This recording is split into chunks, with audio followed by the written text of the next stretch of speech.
आता रिलीपे retailer आयडीवर UPI द्वारे नगद पैसे काढण्याची सुविधा सुरू झाली आहे.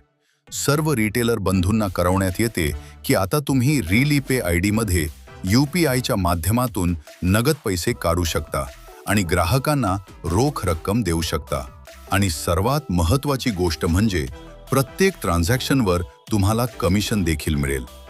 रिलीपे रिटेलर आयडीवर ग्राहक UPI, Paytm, Bhim, Jupiter, credit, grow आणि नावी UPI यांच्या माध्यमातून व्यवहार करू शकतात. प्रत्येक ट्रान्झॅक्शनची मर्यादा आहे 5,000 रुपये. दररोजची एकूण मर्यादा आहे 10,000 रुपये आणि महिन्याची एकूण मर्यादा आहे 50,000 रुपये. यावर तुम्हाला प्रत्येक ट्रान्झॅक्शनवर 8 रुपयांपर्यंत कमिशन मिळू शकते. लक्षात ठेवा, हा अमाउंट रिलीपे आयडीच्या AEPS वॉलेटमध्ये जमा होईल. अशीच बँकिंग आणि अर्निंग संबंधित माहिती मिळवण्यासाठी आत्ताच बँकिंग मित्र मराठी चॅनलला लाईक, फॉलो आणि सबस्क्राईब करा.